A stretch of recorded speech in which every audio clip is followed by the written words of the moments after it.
पवित्र राम नवमी रे समस्त को आश्चर्य कर देछि एक लोमटांकुरा घटना। सबुआड़े आज खेली जाइछि कोकुआ भय।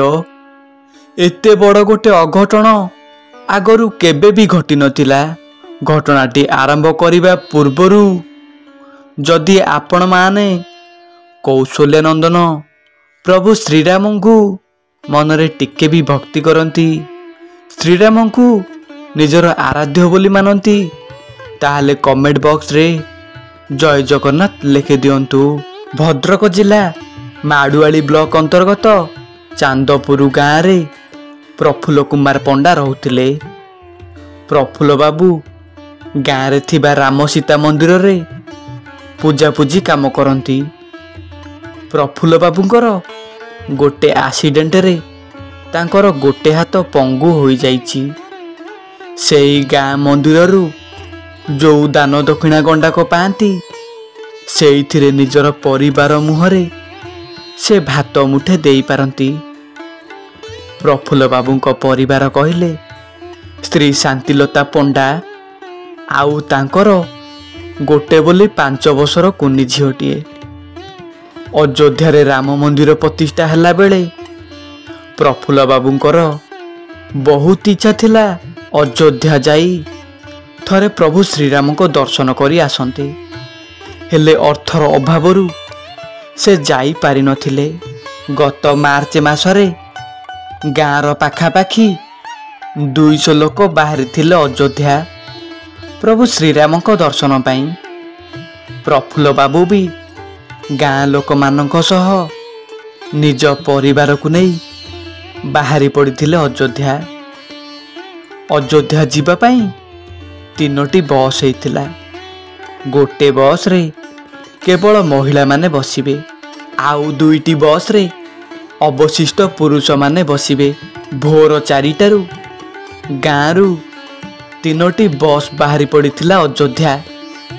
2 दिनर बस यात्रा परे बस जाई पहुँचिला अयोध्या रे।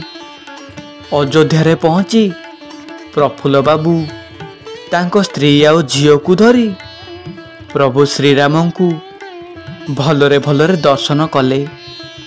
आउ स्वामी स्त्री मिसी मंदिरर सबुआड़े बुलाबुली कले। तापरे दिही पहरे प्रसाद पाई संध्या 7टा बेलकू समस्ते घर को आसीबा पाई बस पाखकू आसिले। सबु लोक बस रे बसिलेनी।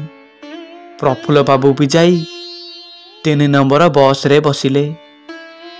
बसिबार 5 मिनिट परे तांकर मने पड़ीगला स्त्री आउ झीलक कथा। तापरे से मने मने भाबिले पुरुष आउ महिला मानकर तो अलग अलग बस हेछि, से माने जो बस रे आसीथिले सेथिरे बोधे बसिथिबे। एमिति मनरे किंतु रखी से कहिले टिके जाई देखी आसीबी। तापरे गाँर शिव बोली गोटे पिला थिला। से कहिला प्रफुल्ल नना तम झील आउ स्त्री पछ बस रे बसिचंती। शिवठू एमिति कथा सुनी प्रफुल्ल बाबू आउ देखिबाकू गलेनी। तापरे बस छाड़िला। पाखापाखी 12 घंटार यात्रा परे टिके चा जलिखिया करिबाकू गोटे बजार रे बस अटकिला। तापरे प्रफुल्ल बाबू सांगे सांगे बस रु ओल्है जाई स्त्री शांतिलता को खोजिले, हेले तांकू पाइलेनी। समस्त को पचारिले, हेले समस्ते कहिले आमे तम स्त्री को देखिनु।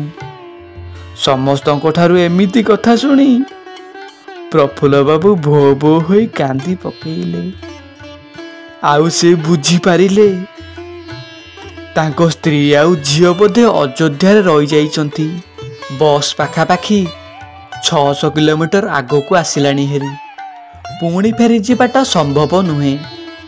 तापरे प्रफुल्ल बाबू एकुटिया ट्रेन आउ बस चेंज करी करी तापर दिन जाई अयोध्या रे पहुँचिले। सेपटे स्त्री बासंती झील को धरी भारी अधैर्य होई सबुआड़े खाली गाँ लोक को खोजुथिले। ହେଲେ କାହାକୁ ବି ପାଉନଥିଲେ। ରାତିଟା ମା ଝିଅ ପୁରା ଉପାସରେ ରହିଗଲେ।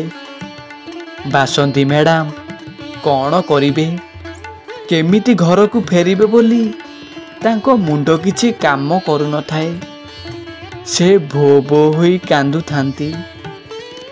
ଆଉ ମାଆଙ୍କୁ ଦେଖି ଝିଅ ବି ବିକଳ ହୋଇ କାନ୍ଦୁଥାଏ। ଏପଟେ ପ୍ରଫୁଲ୍ଲ ବାବୁ ଅଯୋଧ୍ୟାରେ ପହଞ୍ଚିଲେ। ସେ ବି ସ୍ତ୍ରୀ ଆଉ ଝିଅକୁ ବହୁତ ଖୋଜିଲେ, ହେଲେ କୋଉଠି ବି ପାଇଲେନି।